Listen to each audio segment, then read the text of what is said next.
What's up, everybody? Welcome back to the show. My name is Adam. I am your host. So, on today's episode, I'm going to be talking a bit about an interesting topic. I mean, I think it's interesting if I'm talking about it, obviously. But so I put out it was sort of a poll, but it was more like an observation on Twitter, and then I posted on Instagram as well.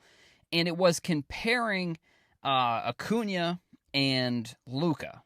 Now, the overall theme was that I found, at least, was that like Luka prisms are in the 800 range, and then the top card for Acuna, which is the flagship tops update, which that could be argued which one is actually more important, which one's more his desired rookie or whatever. But for now, I'm going to go with the tops update, and I'm using these two cards mainly because of the PSA numbers. The PSA numbers are basically identical between how many PSA 10s there are.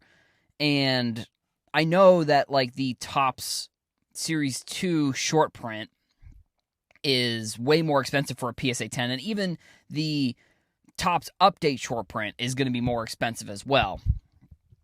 But I think using that Topps update, like if I would say, I don't know. Actually, maybe I need to do a poll about this, about which card for Acuna is the one that you want to get. But I think the Topps update is, I would say it's considered the one that is like the rookie card that you want to buy.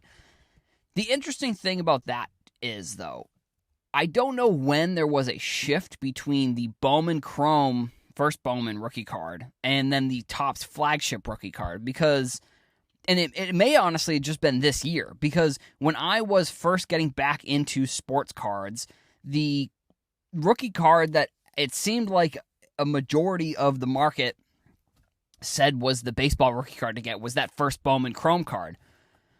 And based off of pricing, you can get the first Bowman Chrome Acuna, I think it's 2016, for almost the same price, if not less expensive than the Topps update card. So I was comparing Luka and Acuna because they're probably the two, like, they're the two top stars from 2018. Now, the interesting thing about that, and I'm going to keep saying that something's interesting, but like Luka he's probably the best player from that draft for sure, and he's cemented himself as like a top 10, you could even argue maybe a top 5 player in the league right now, where Acuna is the top player from 2018, but like he's in the top 10 for sure, but I don't know if I would consider him in the top 5. And this kind of goes back to that conversation about I was talking about of how many, like, if there's too many players in the league. Now, Acuna, in the hobby-wise, I would say is probably one of the hottest, if not the hottest, player from a hobby standpoint. But the thing is about his cards compared to Luka's is like the top rookie, like the top Prism rookie for basketball, and then the Topps flagship for baseball. The price comparison is like 4 times more for the Prism card. So that's what I kind of found. That's what I found interesting. Now, if you go back to last summer, I think last summer you could have, those cards were actually fairly similarly priced. Like Acuna right now for his Topps update PSA 10 is like $200. I think you could have been buying those cards for around $50, $60, if not less than that. Because I know, like Soto, because I did a post about Soto during the All-Star break. If you had been buying Soto last All-Star break, they were like $30 for a PSA 10, and then once they got to the World Series, they were like they were over $100. Now, I think it was similar with Acuna, where I think he was a tier above Soto at the time. So, like last summer, you probably could have been buying Luka's and Acuna's for the same price. And granted, I sold my Luka's, but if you had been buying Acuna's over Luka's, you didn't make as much money.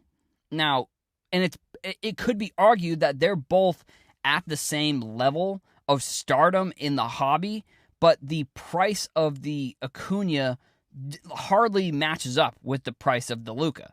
So that kind of got me into looking at Luka rookies, and because that 200 price range I thought was interesting, and I found out that like the Hoops rookie for Luka is like 250. Now that's like the 4th or 5th tier rookie card for basketball. So if you were on Twitter or if you were on Instagram, you kind of saw some of these points that I had about these cards that I found, and I'm not sure. See, and this is kind of where I came to a couple different conclusions from this. I came to one of the conclusions that basketball is would I say basketball is 4 times more popular right now than baseball? I would say, looking at a player like, and I've talked about Instagram in the past, looking at a player like LeBron, who almost has 68 million followers, and Mike Trout, who has almost less than 2 million, that matters for baseball. Acuna, I forget, I haven't actually looked up his, but like those, LeBron and Trout, I would say those there's no argument that they're the best 2 players in their respective sports. And to look at that and say that LeBron has 30 times more followers than Trout.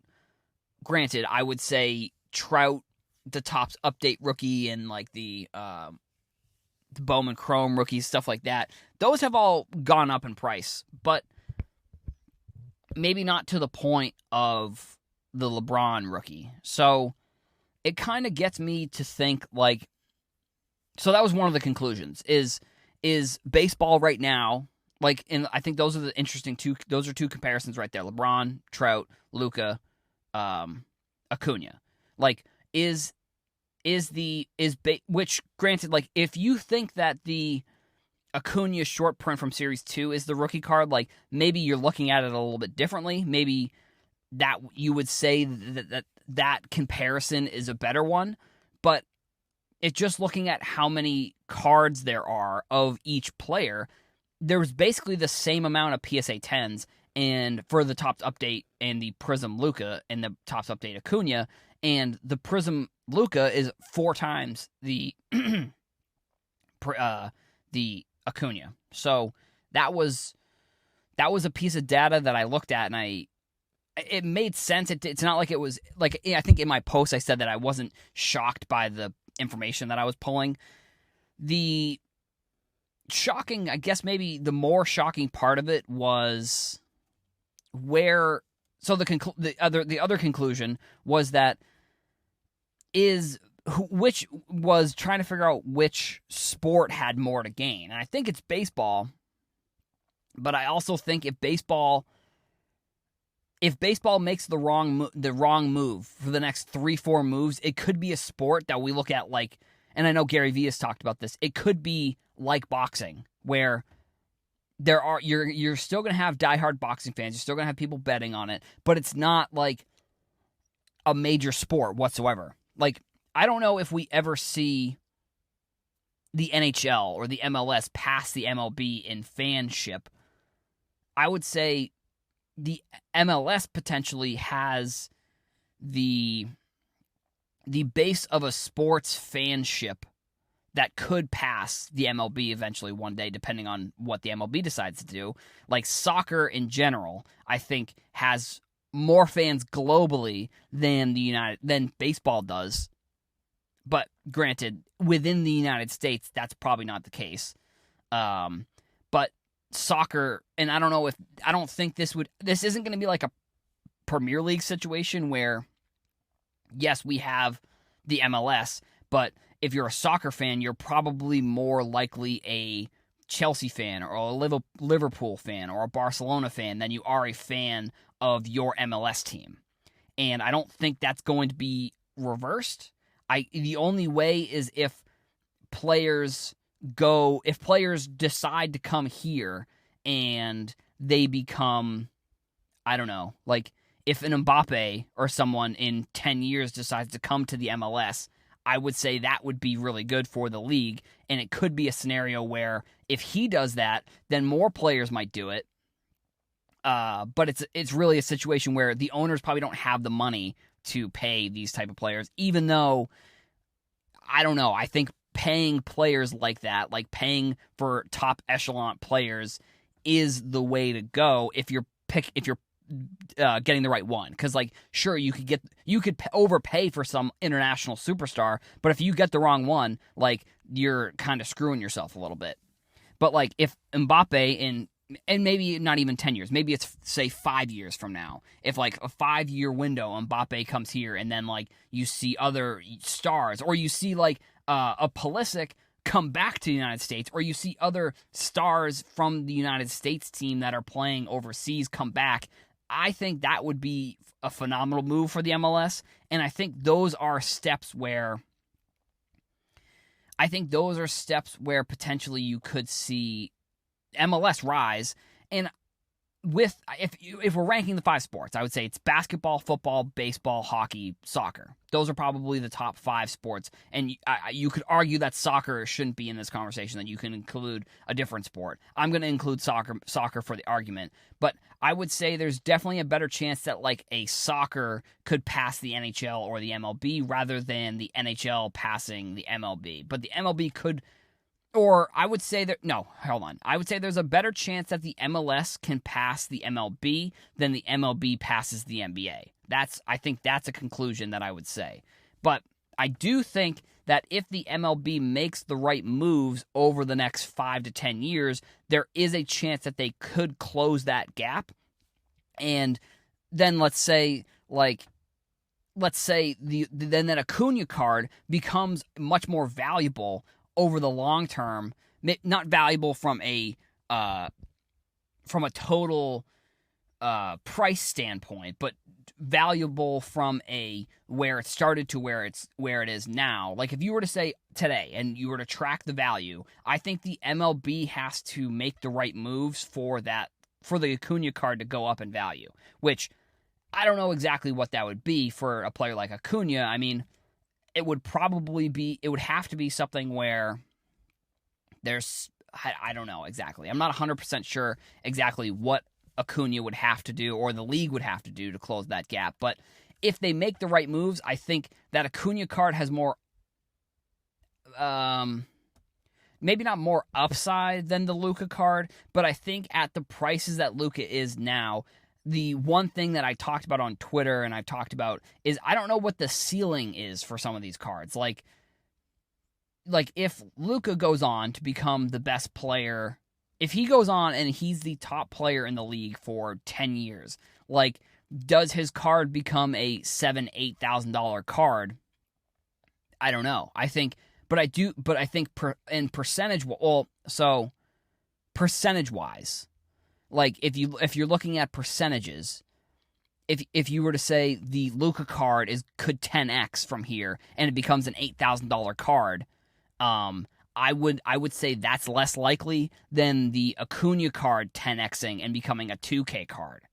I would say the Acuna card becoming 2K is more realistic than a Luka card becoming 8K. So I look at it from that standpoint, where maybe there's less risk with Acuna, but you also maybe could say that there's less risk with Luka because he's a surefire 100% guarantee that the league, him as a player, are going to continue to grow, where I don't think that opportunity exists right now in the NBA.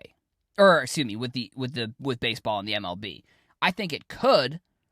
I think if the MLB makes some changes and they figure out the marketing standpoint, I think it could. But that's kind of where I'm looking at it when I'm comparing those two. And the final piece of information that I pulled was the Hoops card. So the 5th tier rookie card for basketball. Now, there are tons of other basketball rookies that I think are available that you could buy that are in that kind of same price range, but the Hoops, I think, has the highest upside of any of that tier of rookie card. That card goes for basically the same amount as that Acuna card. Like, sure, there's a $50 difference. Luka's more expensive. So, and it's maybe the same where if you're spending $200, $250, let's say, I think there is a better chance for that Acuna card to become a 2K card than the Hoops card to become a 2K card. Because for the Hoops card to become a 2K card, that would then mean the I guess it would be similar to the Prism card would then become an 8K card, which I just don't see that happening. But if you're saying which card becomes 2K, Luka or Acuna, like I think the Luka card has a better shot at getting to that price range. But like you're already spending $800 to get that card, where the Acuna is about $200. So it's a proposition that I think you could argue it either way. I think you could argue which card is more valuable in the long term, and I think you could argue either way. But I think because I think the thing with the MLB is like they've had so much momentum over the past 2-3 years. Like since 2017, when you had Judge, you had